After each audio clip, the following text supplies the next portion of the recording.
Well, many people will tell you that one of the best choices they ever made was bringing a new pet into their family. But it is a decision that should be pretty well thought out. I think you would say that about Samwise. Yeah. Yeah, well, your fur baby, one of the best decisions. Well, there's so much to consider before you bring home that new family member. And joining us on the couch to go over what future pet parents should be thinking about is veterinarian Dr. Thomas Mackowiak with Wellhaven Pet Health. Always great to see you. Thanks for coming in. Thank you so much for having me again. Thank you. Absolutely. All right, so many choices, so many different ways to go about maybe coming about that new pet for a family. What's one of the first things that comes to mind in terms of what type of animal somebody should think about getting? You know, first of all, you can really get anything you want these days, right? Dog, cat, bird, alligator, a hedgehog.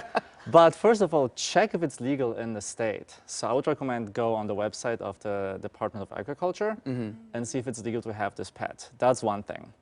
After that, figure out if you actually can have it in your neighborhood, in your condo. If you have a really loud bird or big barking dog, your neighbors might not be so happy with you. Yeah. And then just see if your environment is suitable for that pet. Okay, if you live in a condo, you want a big, let's say, African gray macaw, big parrot. They're very loud. If they don't get enough attention, your neighbors will hate you. They might shred your blinds or your sofa. You don't give them enough attention. Wow. Okay, that's one thing to consider. Yeah. Also, if you travel a lot, is it a good idea to get maybe a new puppy that requires lots of training and attention? If you're not going to be at home for the next month, year and a half, you're probably going to miss out on important steps there. Sure. You know, we obviously don't want to make decisions based solely off of finances, but that's an important thing too. You know, not just the day-to-day, but financially, how much could it cost if something goes wrong? Absolutely, right? Be aware of that. Yeah. Certain pets need certain attention, certain medical care. I would love to have a pony. We live in a country an hour away from Portland.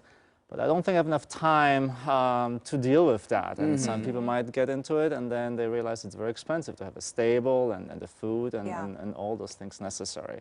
And do you even have a veterinarian who can see this new pet? If you have an exotic pet or horse, make sure you have a vet close by that actually sees this type of animals. Yeah. Exotic pets in particular can be a really big commitment. Some of them can outlive humans. Yes, right? Big birds, some birds live 80, 90 years. Tortoises over 100 years. Right. Wow. Plan ahead. So the worst thing is to go to the pet store because it's Christmas time and think, I want a big python, a big tortoise. Yeah. Well, read up on it first so you know what you're doing. Yeah, totally. Well, obviously dogs are a bit more common than going the exotic route.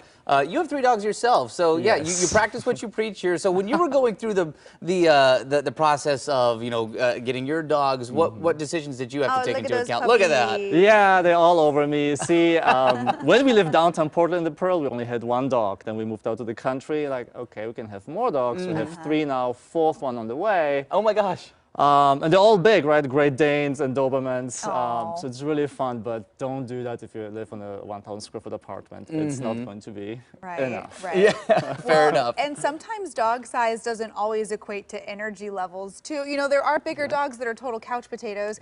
Mine is not one of them. You know, and then there's small dogs that need a ton of energy and Absolutely. exercise. Yeah. Jack Russell, small dog, but they need to run. Border Collie, not too big, but they need exercise and be very active. Our Great Danes, 90% of the time, they're just on the sofa, on all the sofas, and don't do anything else. So it's actually they can reach whatever they want. A Great Dane can be on multiple sofas at one time. They can stretch out everywhere. Need a sectional for that one. Yeah, absolutely. Exactly. Well, great advice. Always great to talk to you. And if you're looking to be a pet parent out there, some good tips, some friendly reminders on what you just need to maybe look out for before you take that leap. Thanks, Dr. Mackowiak. Thank you so much. Yeah, and if you have some health concerns for your pets, if you want to talk to an expert before you make that step, of course, Wellhaven has several clinics in the area. Go to wellhaven.com to learn more. 4 dogs, huh?